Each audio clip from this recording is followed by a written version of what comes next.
Hey gaming fans, so today I have another Yu-Gi-Oh deck profile for you, and this one's kind of a fun deck as well. Well, most of the decks I build are fun decks, but this could be, it could do a little bit of damage to your opponent anyways, and that's Prediction Princess, if however you want to say it. So yeah, this deck is pretty much revolves around flip effect monsters and pulling off some pretty cool effects through a ritual monster. So let's get to the deck and I'll explain the choices. So first off, we have probably one of the best of the Prediction Princess regular effect monsters. And this is a level 3 fairy that when she's flipped faced up, you get to special summon a level 3 or higher flip monster from your hand or deck in face down defense position. Also, you cannot activate monster effects for this turn except for Prediction Princess monsters. So, yes, you can grab your Prediction Princess cards with her, but chances are that's not going to be your target. So, for some more Prediction Princess cards, I put in the Arrow Wilf. I'll probably mess up these card names. When you flip it, you get to add a ritual spell card from your deck or graveyard to your hand. So I put 2 of them in just to try them out. I don't know if I'll keep them in this deck, but essentially it's just for grabbing it out of the graveyard if you need it as well. But to get your ritual stuff, obviously you're playing 3 Manju of the 10,000 Hands. So when this card is normal summoned or flip summoned, you get to add a ritual monster or a ritual spell card from your deck to your hand. So pretty straightforward, pretty common card in a lot of ritual decks. And then to help out with the flip effects and the tribute fodder for your ritual monster is Spirit of the Fall Wind. So this 1800 fairy, similar to the Manju. When you summon this card, you get to add a flip monster from your deck to your hand. So you can either grab the Prediction Princesses or the other one that I got coming up. And so I got this other Prediction Princess in here. Again, I was debating on this one. I'm not crazy about it. It's a level 5. So you have to tribute set it if you want to get it off, or if you want to, special summon it through other means. So I don't know. I threw one in because it could come in handy. And this is when you flip it, you get to add a ritual monster from your deck or graveyard to your hand. So I like the effect. It's too bad it's not a level 4.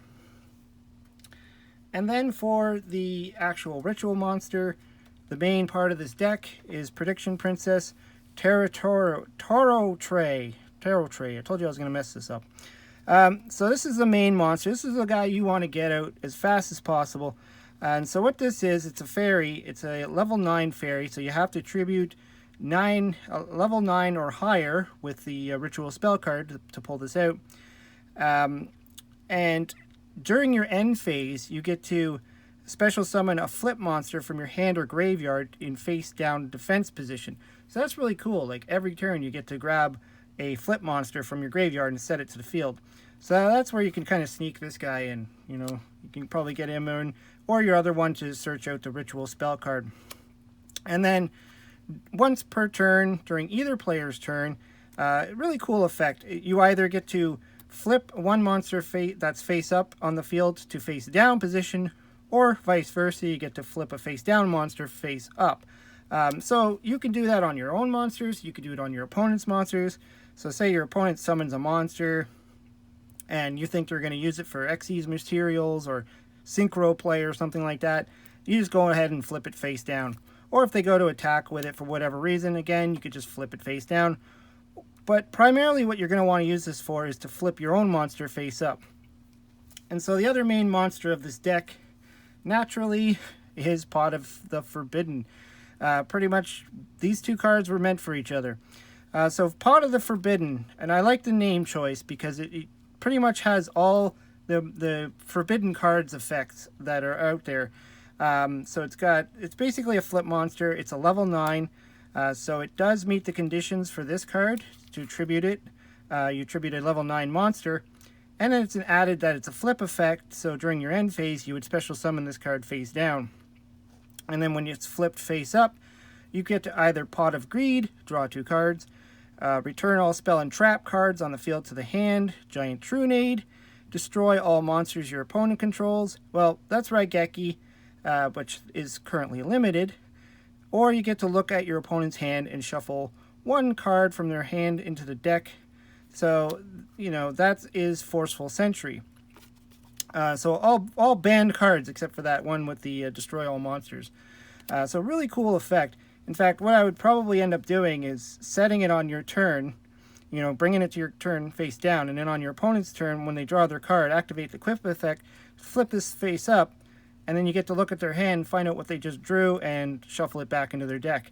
And you can get in a little bit of control that way, because if they can't get rid of your little combo here, you could just do that every turn. And then for the rounding up the last few monsters, I threw in 3 Tragodias, mainly for protection and the fact that it's like a level 10, so it also fulfills the conditions of your Prediction Princess if you need to ritual summon and you don't have your Pot of Forbidden. But in most cases, I mean, your Spirit of the Fall Wind, when you normal summon that, you're probably going to grab your Pot of Forbidden, unless you already have drawn 2 or whatever. But also with this card, if this card's flipped face up, you get to special summon the Pot of Forbidden from your deck face down. You just can't activate its effect that turn because this prohibits you from playing anything that's not a Prediction Princess. So keep that in mind. You can't just flip her up, bring this up, and then use an effect to flip him up. It won't work. And so that is the monsters. Quite a heavy monster lineup. And then for the spells, a lot of it's just like for speed and support. So one Upstart Goblin for draw power, just to make it a 39 card deck. 2 Pot of Dualities. I find that it helps to be able to search. And on turn 1, you're probably not going to special summon. I mean, unless you draw a perfect hand, you're probably going to normal summon one of your searchers or set one of your flip monsters. So, you know, just 2 I think would be good. I threw in one of these Kujikuri Curse cards. You send 1 level 9 monster from your hand or face up on the field to the graveyard, draw 2 cards. So pretty straightforward. There's a bunch of cards similar to that, you know, with discarding a level 8 or discarding a level 7. So you do play a lot of level 9s in this deck. You play about 6 targets, so it's pretty easy to pull it off. Then I got 2 Pre-Preparation of Rites. I probably would play 3 if I had 3, but I mean 2 will work just as well. You add a ritual spell card from your deck to your hand, and then add the ritual monster that's written on that spell card to your hand as well. So actually a really good card. You can only play once per turn, but that's fine. It really gets your setup for your ritual monsters. And then of course you have to play Prediction Ritual, which is the card that allows you to ritual summon your Prediction Princess. So you need to play this. I play it in 3s because why not? You can get it back from the grave, but it also has an added effect of you can banish this card from your graveyard to add 1 Prediction Princess monster from your deck to your hand. So I really like that you know, when a card gives you multiple uses like that, you know, and then during your turn, if you have another one of these in your hand, you can banish the one in your graveyard to add the other Prediction Princess ritual monster to your hand. So really works well. Then because we're playing a flip deck, why not Book of Moon? So I put 2 Book of Moon. They could be used offensively, defensively. You could flip your own monster face down. You can flip your opponent's monsters face down. You know, whatever. If you get this guy on the field and it's your turn, you flip him up. And then on your opponent's turn, you can flip him back down with Book of Moon. Like, all different kinds of effects. And so that's it for the spells. And then the traps.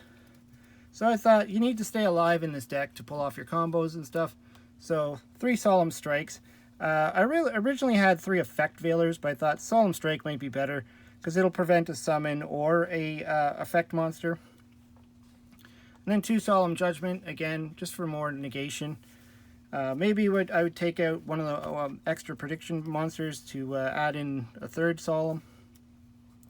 Then Storming Mirror Force, because, you know, sometimes you need to get rid of your opponent's cards. And Call of Haunted, because there's a lot of cards in here that you would probably want to bring back from the grave.